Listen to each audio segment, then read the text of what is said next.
सुंदरकांड में प्रसंग आता है महाराज, राम नाम की अंकित व मुद्रिका को हनुमान जी ने अपने मुख में रखा था।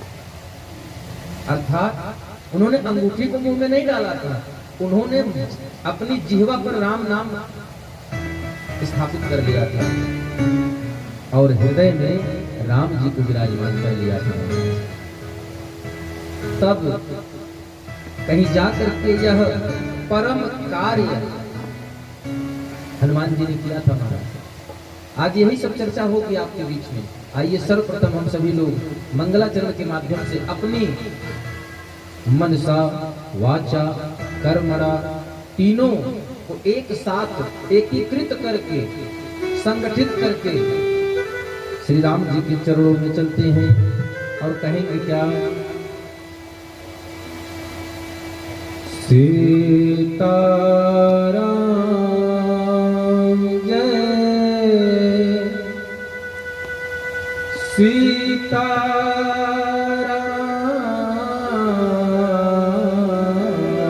सीताराम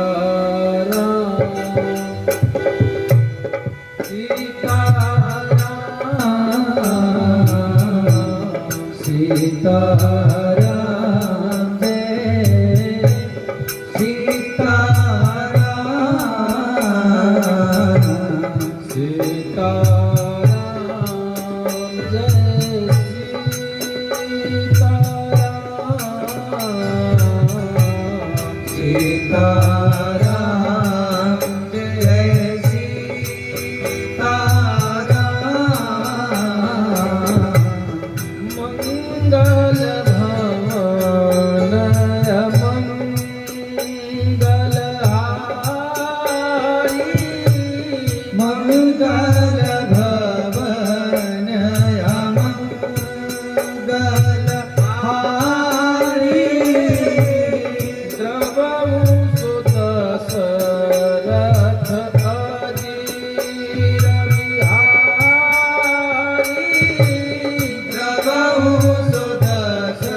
हनुमान जी का वो सामर्थ्य है,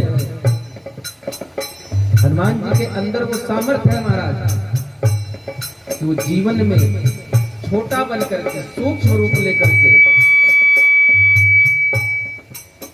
हनुमान जी सूक्ष्म स्वरूप लेकर के सब कुछ कर सकते हैं।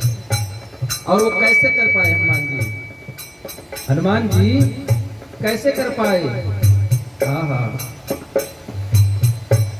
सुमेरी पवन सुत पा। हनुमान जी राम जी के नाम को स्मरण करते हुए सारे कार्य अपने जीवन के कर पाए महाराज जी। सुमेरी पवन सुत पावन नामो, सुमेरी पवन सुत पावन नामो, सुमेरी पवन सुत पावन नामो, अपने बस करि राघव रामो, अपने बस करि राघव रामो, भव सागर चह पार जो पावा, भव सागर चह पार जो पावा, भव सागर चह पार जो पावा, भव सागर चह पार जो पावा, राम कथा का दृढ़ नावा, राम कथा दृढ़ नावा। श्री राम जय राम जय जय राम, श्री राम जय राम जय जय राम, सिया राम मय सब जग जानी, सिया राम मय सब जग जानी, सिया राम मैं सब जग जानी, सिया राम मैं सब जग जानी, करहूँ प्रणाम जोग जोग पानी, करहूँ प्रणाम जोग जोग पानी, श्री राम जय राम जय जय राम, श्री राम जय जय राम।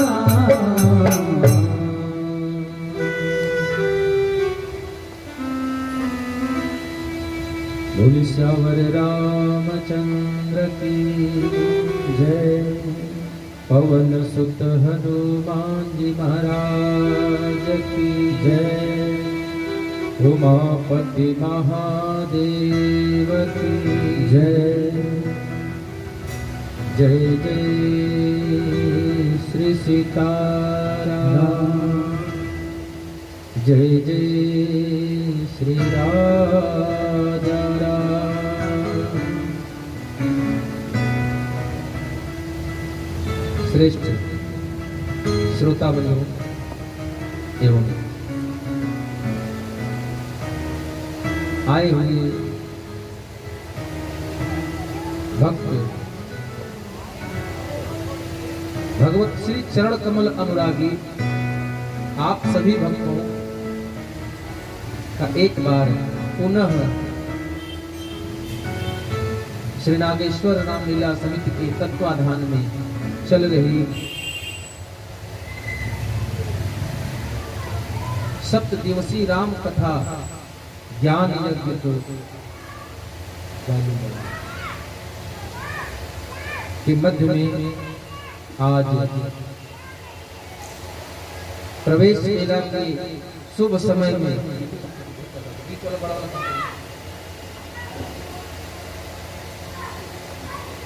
सप्तम दिवस की प्रवेश बेला में इस व्यास मंच से एक बार पुनः आप सभी श्रेष्ठ श्रोताओं का स्वागत, अभिनंदन एवं वंदन। आप सभी लोगों को कोटि कोटि साधुवाद है, कोटि कोटि धन्यवाद है,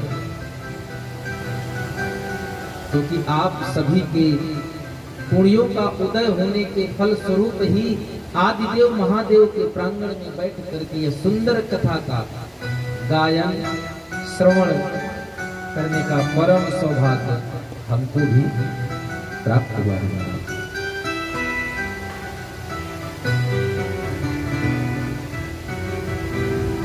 गोस्वामी जी कहते हैं, एहि सर आवत अति कठिनाई और राम कृपा बिनु आय न जाए।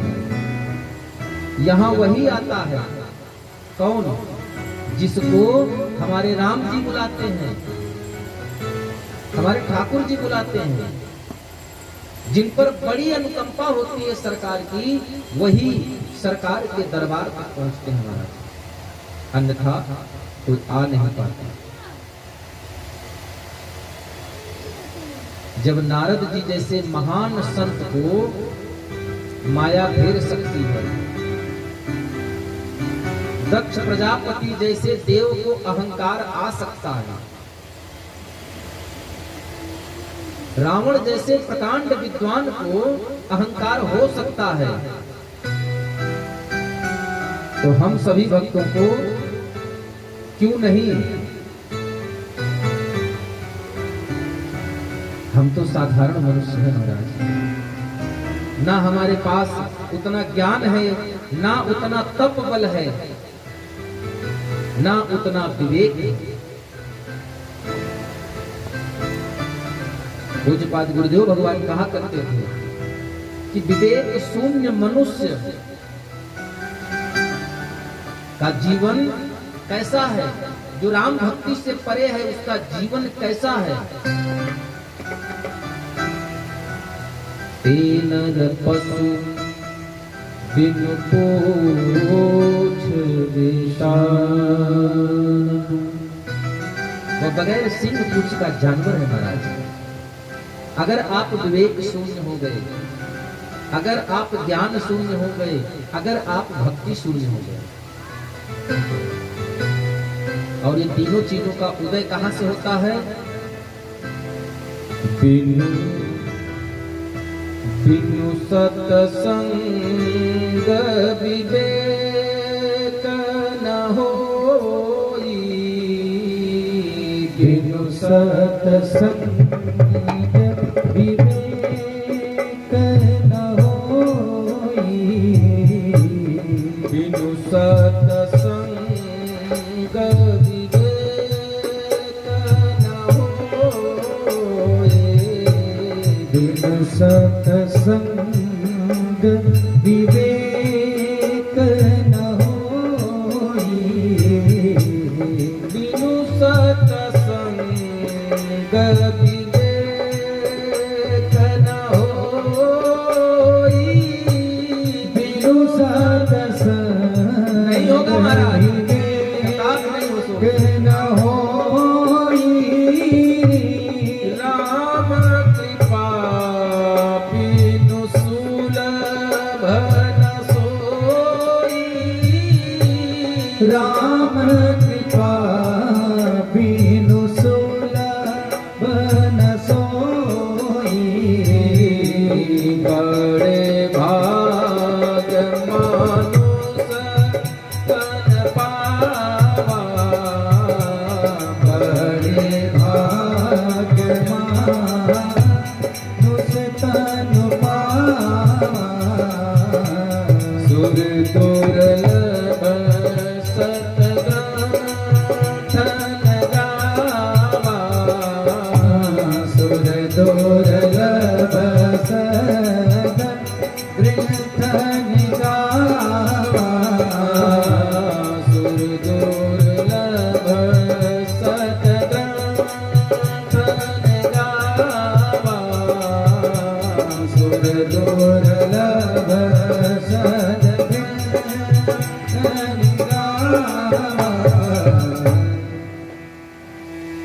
यह सब सुलभ है किसको? सिर्फ मानव को। मानव को ही यह सब कुछ सुलभ है महाराज। जब महाराज परीक्षित को 7 दिवस में मरने का श्राप लगा और उन्हें ज्ञान दिया गया कि आप श्रीमद् भागवत महापुराण की कथा सुनिए, तो उन्होंने 2 ही प्रश्न किया था व्यास जी महाराज से, श्री सुखदेव जी से मात्र 2 प्रश्न किए थे। और 2 प्रश्न क्या थे? हे सरकार, हे गुरु जी, मनुष्य को अपने जीवन में क्या करना चाहिए और क्या नहीं करना चाहिए, और जिस व्यक्ति को यह मालूम हो जाए कि मेरी मृत्यु इस दिन निश्चित है, तो शीघ्र मरने वाले व्यक्ति को क्या करना चाहिए। यही 2 प्रश्न थे उनके। और इस 2 प्रश्न को समझाने के लिए व्यास जी ने 18,000 श्लोक की श्रीमद् भागवत महापुराण की कथा सुनाई थी महाराज। ये 2 प्रश्न आसान नहीं थे। ये 2 प्रश्न किए थे परीक्षित जी ने, ये 2 प्रश्न बहुत जटिल है महाराज। सुनने में आसान है, क्या करना चाहिए क्या नहीं करना चाहिए, और जिसको ये पता हो जाए कि हमको शीघ्र मृत्यु है हमारी, तो क्या करें। कहने और सुनने में तो बहुत आसान है, लेकिन आप इसको समझने जाएंगे, जब इसका तत्व निकालने जाएंगे तो आपको पता चलेगा कि नहीं महाराज जी, ये जो बात है तो बहुत छोटी, लेकिन इसका सार बहुत लंबा है महाराज। ये कथा हमको ऐसे नहीं सुनाई जाती है, ये कथा आपको सिर्फ और सिर्फ मृत्यु लोक में सुलभ है।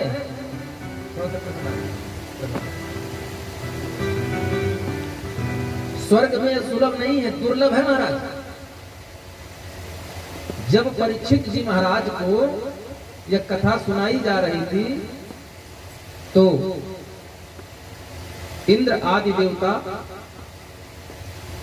स्वर्ग से अमृत कलश लेकर के धन्वंतरी जी को साथ में लाए थे,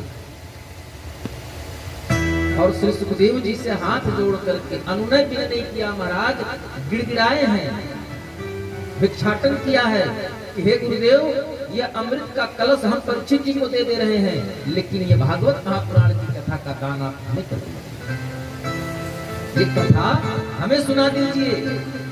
तब से सुखदेव जी ने कहा था, हे देवराज, आप अमृत पिला करके अमर कर दोगे, माया से मुक्त नहीं कर पाओगे, लेकिन अगर यह कथा सुन लिया और मनन कर लिया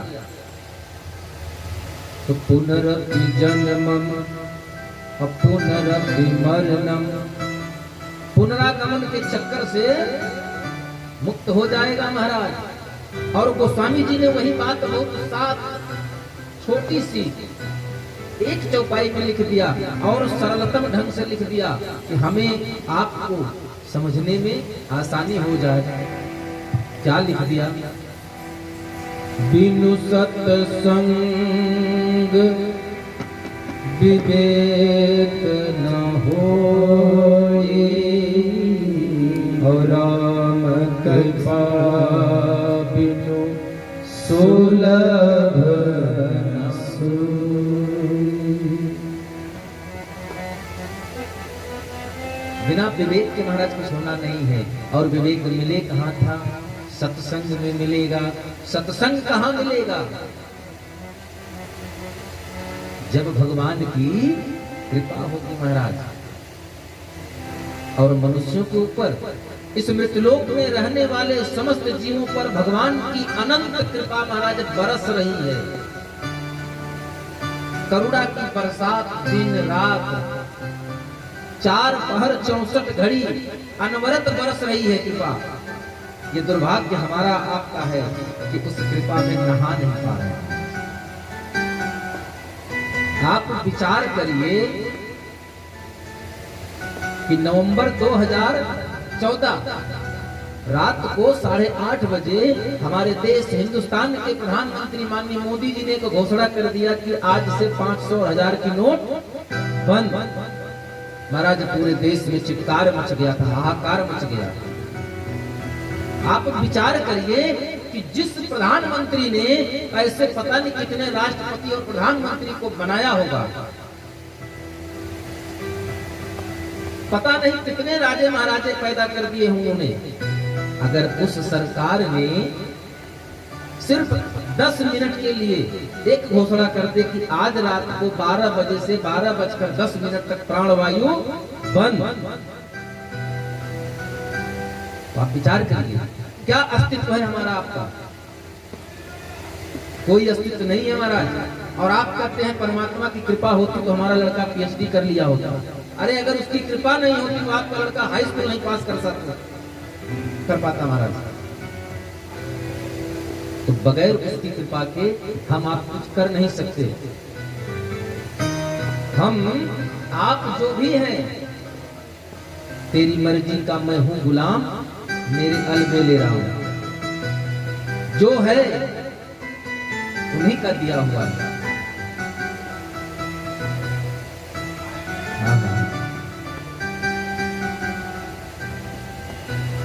तेरा दिया मैंने खाया पिया, तेरा शुक्रिया है, तेरा शुक्रिया है। महाराज हम बहुत ना शुक्रिया इंसान हैं। ये मानव योनि जो है ना, जब भगवान शंकर से उन्होंने 1000 करोड़ वाली जब रामायण का रचना किया, तो जब मांगने गए थे और तीनों की देव मानव दानव तीनों की जो प्रकृति बताई है विद्वानों ने, देव जो है वो स्वार्थी है, देवता स्वार्थी है, राक्षस जो है वो पुरुषार्थी है,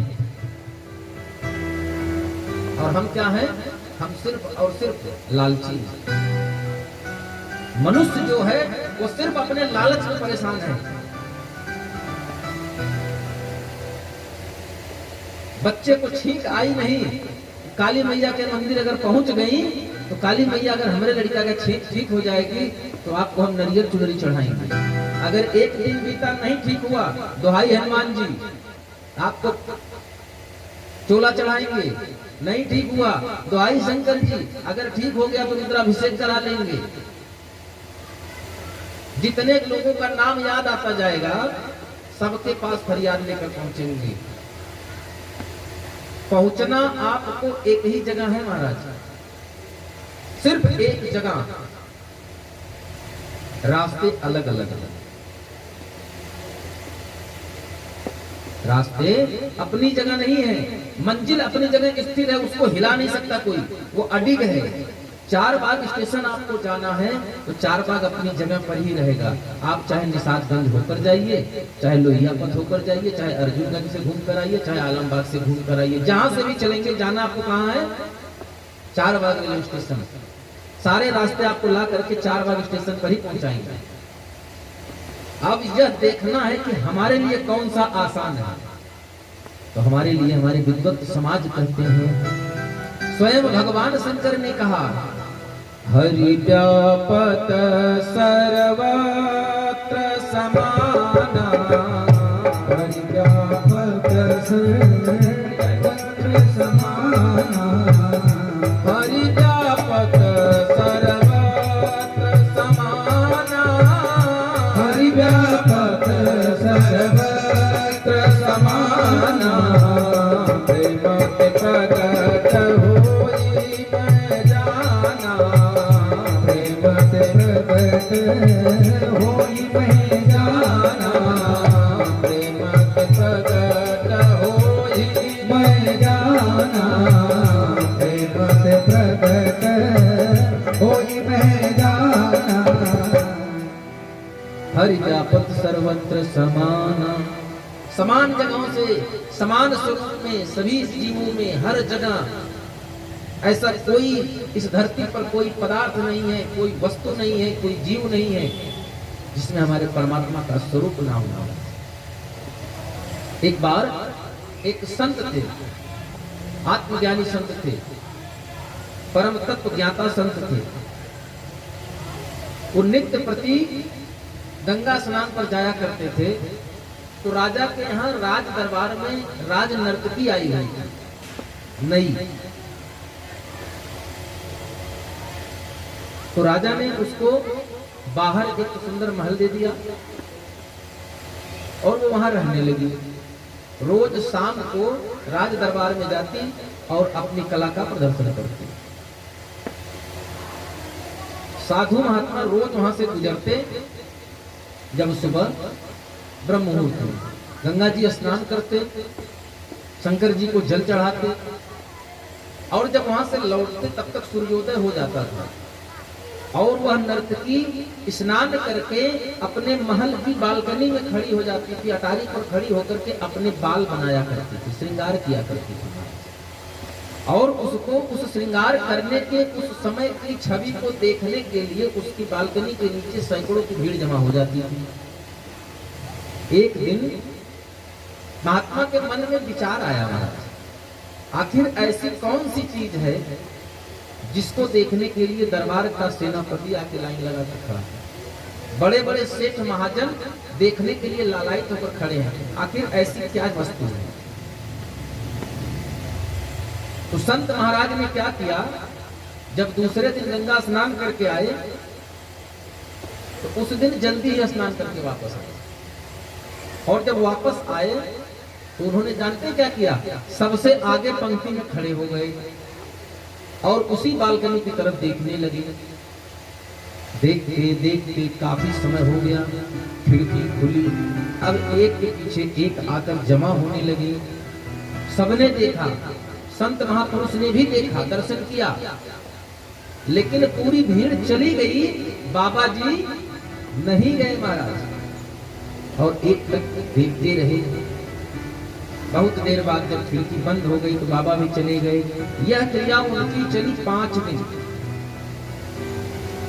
छठे दिन जब यही क्रिया वापस हुई तो उस नर्तकी ने अपनी सेविका को भेजा और कहा जाकर के महाराज जी को ससम्मान हमारी अतिथि गृह तक लाया। और उस राज नर्तकी के अतिथि गृह में जब गए हैं ठाकुर जी की कृपा से, तो उस नर्तकी ने देखिए कर्म उसका राजनीति का था, नर्तकी थी, लेकिन वो भगवान की भक्त थी। भगवान के पूजा का जो स्थल था, जो कमरा था, जो कक्ष था, उस कक्ष में पंडित जी को विश्राम करने के लिए बिठाने की व्यवस्था की और उसी स्थान पर उनको विराजित कराया। विराजित कराने के पश्चात हाल में उनके पैर धुले, पाद प्रक्षालन किया, ब्राह्मण पूजन किया। नमो देव्यै महादेव्यै शिवायै शततं नमः। नमः प्रकृते भद्रायै नेताः प्रणताः स्मृता। सुंदर ब्राह्मण देव का पूजन किया और जब ब्राह्मण देव का पूजन कर लिया, उनको भोजन आदि करा लिया, तब उन्होंने उस नर्तकी ने उस ब्राह्मण से पूछा कि महाराज ये तो सामान्य गृहस्थ है, इनका स्त्री के प्रति मोहित होना स्वभाव है, लेकिन आप एक सन्यासी, एक संत, और जहां तक मैंने सुना है आप आत्मज्ञानी संत हैं महाराज, आप ब्रह्म को जानने वाले हैं, फिर आपकी ऐसी आसक्ति इस मिट्टी की काया में कैसे कि आप भीड़ आने के पहले आ जाते हो और भीड़ जाने के घंटों बाद तक खड़े होकर इंतजार करते हो कि कब दोबारा खिड़की खुले और कब मैं दर्शन करूं।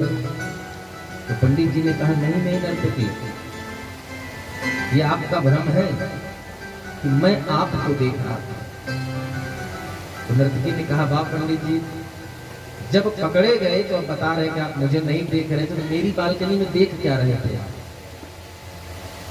तो पंडित जी ने बहुत सुंदर बात कही कि मैं तुम्हारी इस रचना को देखता हूँ, तुम्हारे इस शरीर को, इस सुंदर चेहरे को देखता हूँ तो कल्पना करता हूँ जिसकी रचना इतनी सुंदर वो कितना सुंदर होगा। मैं संत हूँ। संत का स्वभाव कैसा है महाराज? साधु वैसा चाहिए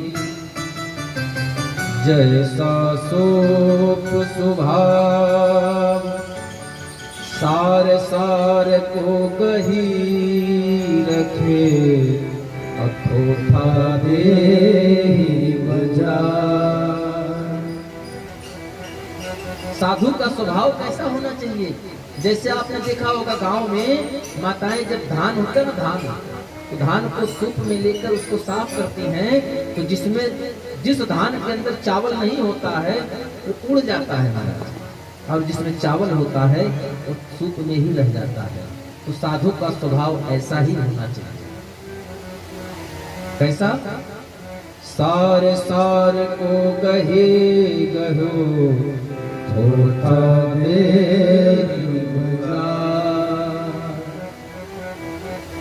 इस प्रकार तो संत की यह बात सुन करके कि मैं तुम्हारे इस सुंदरता को नहीं देख रहा था, मैं तुम्हारी सुंदरता को देख करके उस परम पिता परमेश्वर की सुंदरता की कल्पना कर रहा था।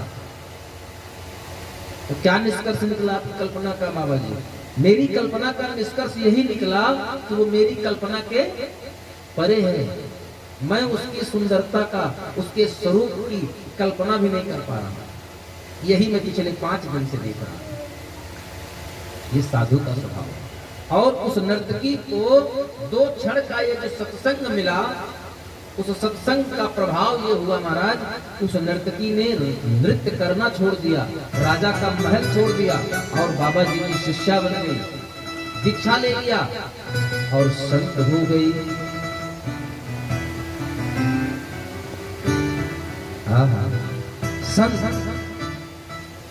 संत हृदय नवनीत समाना। संत का हृदय कैसा होता है? मक्खन, जैसे मक्खन होता है, मक्खन की तरह सुकोमल होता है। आगे कथा आएगी। तो भगवान की कृपा से ही हमको आपको यह मानव जीवन मिला है। और यह मानव जीवन कैसा है महाराज? सोने का, यह मानव जीवन सोने का कलश है। और इस कलश में हम क्या कर रहे हैं? परमात्मा ने हमको अमृत देकर के भेजा है। क्या देकर? अमृत। और हम क्या कर रहे हैं? हम उस अमृत के कलश को माया रूपी विष लेने के लिए लालच में पड़कर उस अमृत के कलश को पलट दे रहे हैं महाराज। और उसकी पेटी में जो थोड़ा सा जगह बना होता है, उसमें अमृत की जगह विष देने के लिए पलट सुधा के विष घटले। हम उस अमृत को पलट करके उसमें महाराज विष ले रहे हैं। ये दुर्भाग्य हमारा है। पूज्य बात प्रेमभूषण जी महाराज का गाया हुआ यह पद है, अनमोल तेरा जीवन यूं ही गंवा रहा है। बड़े भाव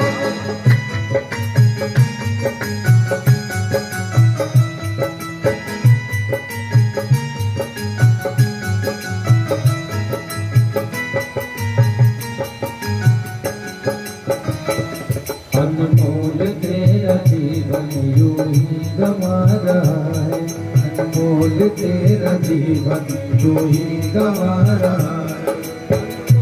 तेरा जीवन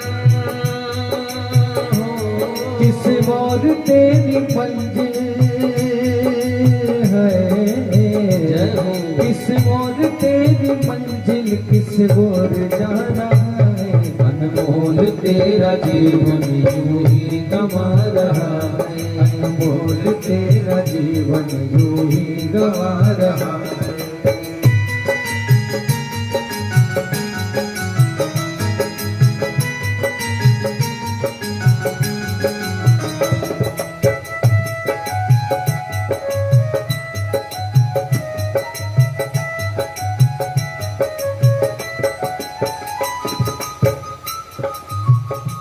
ये माया की नगरी है महाराज, और माया का पहरा इतना सख्त है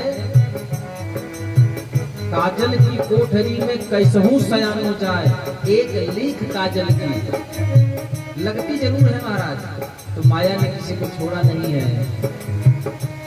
सपनों की नींद में ही यह रात ढल न जाए, सपनों की नींद में ही यह रात ढल न जाए, पल भर का क्या भरोसा कहीं जान निकल न जाए, पल भर का क्या भरोसा कहीं जान निकल न जाए। गिनती की है ये सांसें, ये सांस जो हमको मिली है प्रतिदिन 27,600 सांस खर्च करने के लिए मिला है। लगभग कितनी मिली है रितेश भैया? ये सांस हमको जो मिली है प्रतिदिन खर्च करने के लिए, ये कितनी मिली है? 27 लाख करोड़ 60,000 कुछ सांस हमको जीवन भर के लिए मिली है, जिसमें से आप अगर गुणा करेंगे, भाग करेंगे, तो लगभग 27,600 सांस आपको प्रतिदिन मिलती है महाराज। ये बात आपको कहीं मिलेगी नहीं, ये कुछ बात गुरुदेव जी महाराज की खोज है हमारी, जो आज गोलोक धाम वासी हैं। बोले बोले भगवान की।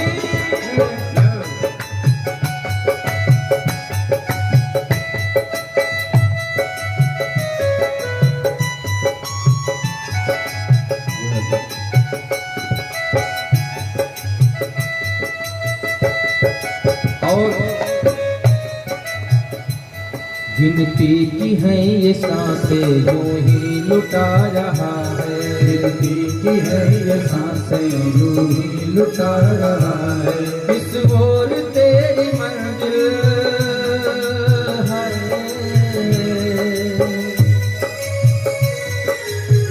हम भूल गए हैं हमारा पथ किधर है, हमारा मंजिल किधर है, हम भूल गए महाराज। किस ओर तेरी मंजिल, किस ओर जा रहा है, अनमोल तेरा जीवन यूं ही गमा रहा है, अनमोल तेरा जीवन यूं ही गमा रहा है।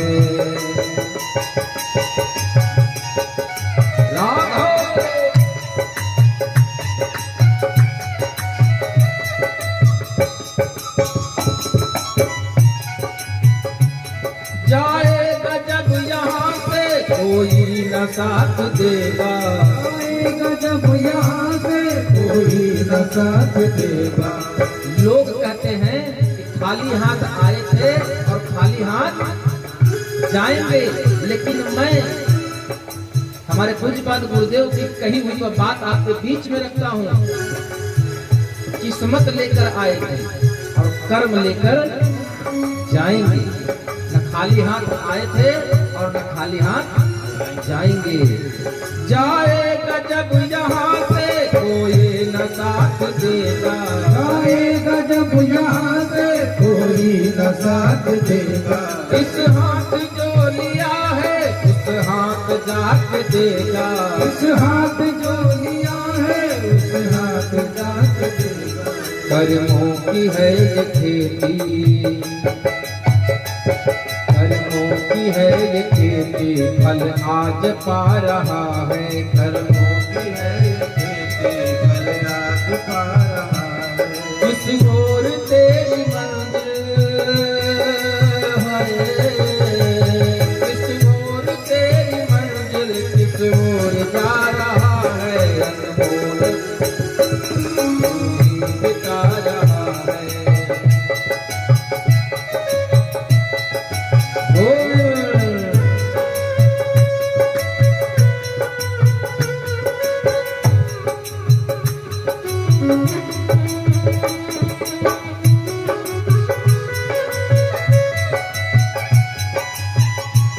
भजन में कभी उदास होकर मत बैठिए, प्रसन्न चित्त रहिए, एकदम आनंद में रहिए महाराज।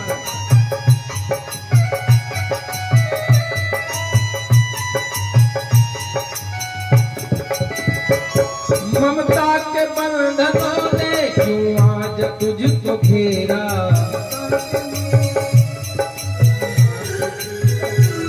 दुख में सभी है साथी, कोई नहीं है तेरा।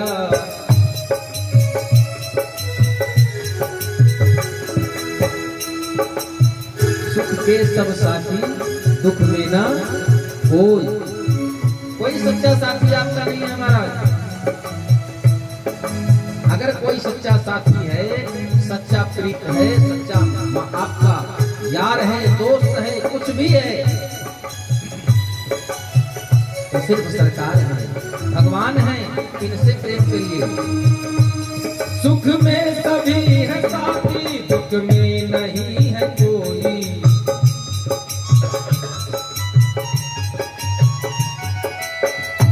और ये जो मेरा मैं और मोर तोर तय माया, ये जो हम इसके चक्कर में पड़े हैं महाराज ना, तेरा ही मोह तुझको कब से रुला रहा है, कब से बुला रहा है।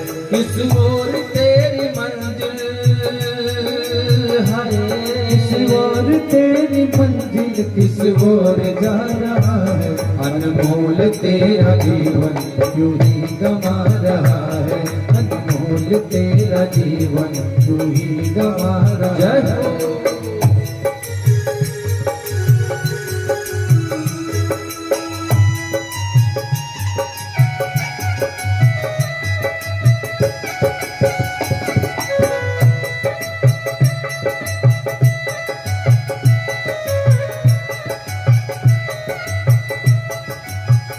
और भाव लाइए मन में।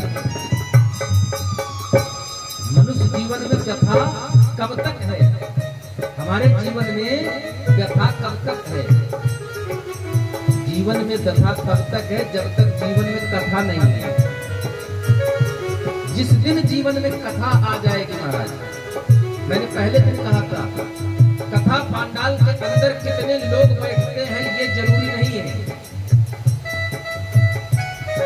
कथा में कितने लोगों की भीड़ है, कितने लोग बैठे, ये आवश्यक नहीं है। आवश्यक ये है कि कितने लोगों के हृदय में कथा बैठती है।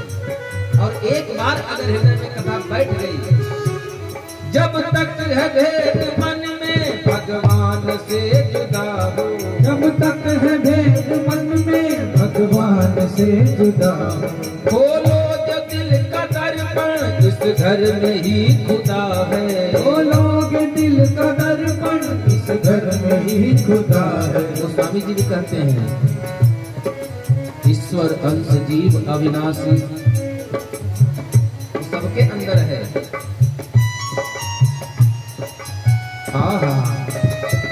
खोलो जो दिल का दर्पण, इस घर में ही खुदा है। खोलोगे दिल का दर्पण, इस घर में ही खुदा है। सुख रूप